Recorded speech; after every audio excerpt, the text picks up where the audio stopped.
tapi bumi makin lama juga makin terbakar. Hei bro, bukan bumi yang makin panas, tapi dosa kami. Enggak ya, ini tuh efek dari pemanasan global.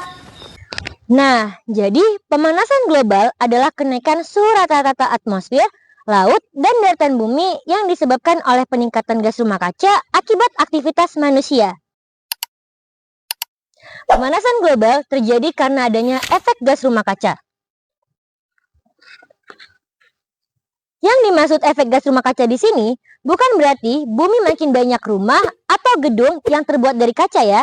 Ini hanya sebuah perumpamaan. Sama halnya yang terjadi pada rumah kaca, ketika siang hari tempat itu akan menyerap energi matahari dan ketika malam hari panas tersebut akan dilepaskan secara perlahan. Bumi juga memerlukan efek gas rumah kaca untuk menstabilkan suhu pada malam hari agar tidak terlalu dingin. Nah, yang jadi masalahnya adalah sekarang bumi dipenuhi oleh gas-gas rumah kaca seperti karbon dioksida, metana, CFC atau freon yang terperangkap di atmosfer bumi yang berasal dari asap kendaraan bermotor, asap pabrik, pembakaran sampah, dan lain-lain. Sehingga ketika sinar matahari mencapai permukaan bumi, sebagian akan diserap oleh tanah, laut, dan tumbuhan, sementara sebagian lainnya akan memantul kembali keluar atmosfer. Namun, karena adanya gas-gas rumah kaca tersebut, energi panas yang seharusnya dipantulkan keluar atmosfer malah tertahan dan kembali ke permukaan bumi karena dipantulkan oleh gas-gas rumah kaca tersebut. Inilah yang menyebabkan peningkatan suhu rata-rata permukaan bumi atau yang kita kenal sebagai pemanasan global. Pemanasan global membuat pola cuaca dunia menjadi kacau balau. Suhu bumi terus meningkat karena efek dari gas rumah kaca seperti karbon dioksida dari asap kendaraan, asap-asap pabrik, sampai ke pembakaran hutan. Gas-gas ini membuat atmosfer kita menjadi semakin panas dan tidak stabil. Akibatnya, cuaca jadi sulit untuk diprediksi.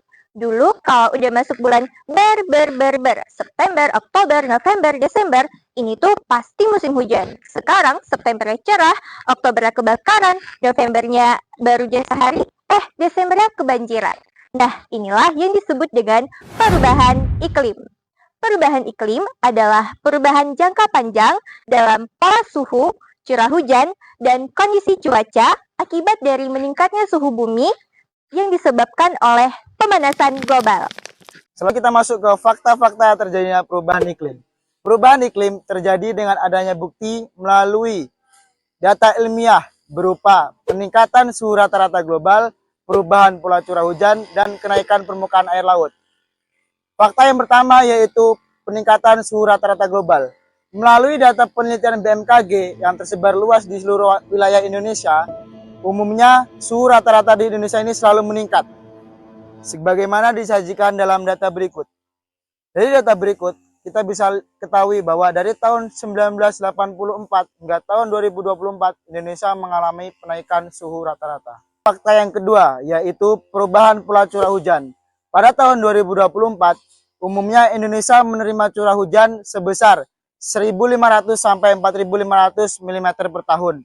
Sebagaimana disajikan dalam data berikut. Dari data berikut bisa kita ketahui bahwa setiap tahun Indonesia selalu mengalami perubahan cuaca.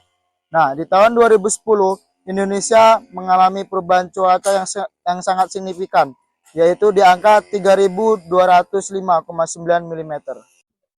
Selanjutnya, fakta yang ketiga, yaitu kenaikan permukaan air laut. Perlu kita ketahui bahwa kenaikan air laut ini disebabkan oleh mencairnya es gletser yang ada di kutub utara dan kutub selatan. Di Indonesia sendiri, kenaikan permukaan air laut disajikan dalam peta kenaikan muka air laut sebagai berikut. Berdasarkan peta anomali tinggi muka laut di Indonesia, terlihat bahwa anomali tertinggi ditandai dengan warna merah gelap, lebih dari 100 mm. Sedangkan anomali terendah yaitu berwarna biru, kurang dari 80 mm. Dalam sektor perkebunan kelapa sawit, perubahan iklim mempengaruhi produktivitasnya. Sebagaimana dalam studi kasus PT Inti Indonesia Subur, Desa Delima Jaya, Koperasi Mulus Rahayu. Produktivitas kelapa sawit dipengaruhi perubahan iklim yang berupa peningkatan suhu. Akan kami sajikan dalam data berikut. Berdasarkan pengamatan data dari BMKG, Stasiun Klimatologi Provinsi Riau, rata-rata suhu tertinggi yaitu pada tahun 2023 32,54 derajat Celcius dengan produktivitas sebesar 7.816 ton. Sedangkan suhu terendah pada tahun 2022 yaitu 31,60 derajat Celcius dengan produktivitas kelapa sawit tertinggi sebesar 8.323 ton.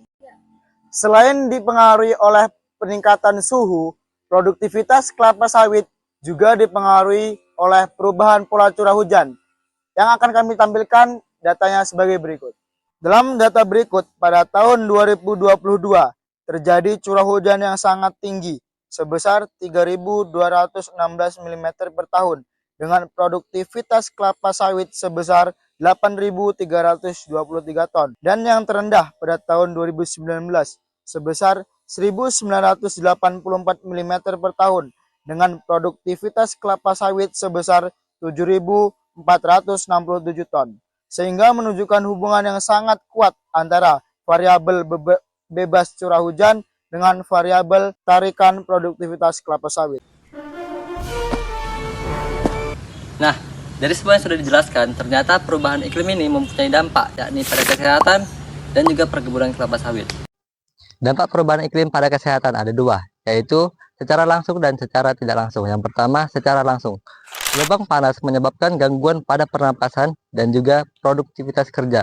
Dan yang kedua, secara tidak langsung. Perubahan curah hujan dan suhu yang ekstrim menyebabkan terjadinya penyebaran penyakit dan seperti DBD, malaria, dan kekurangan gizi akibat gagal panen. Singkatnya, perubahan iklim ini akan memperburuk kesehatan melalui cuaca yang ekstrim dan penyebaran penyakit. Dampak perubahan iklim pada perkebunan kelapa sawit.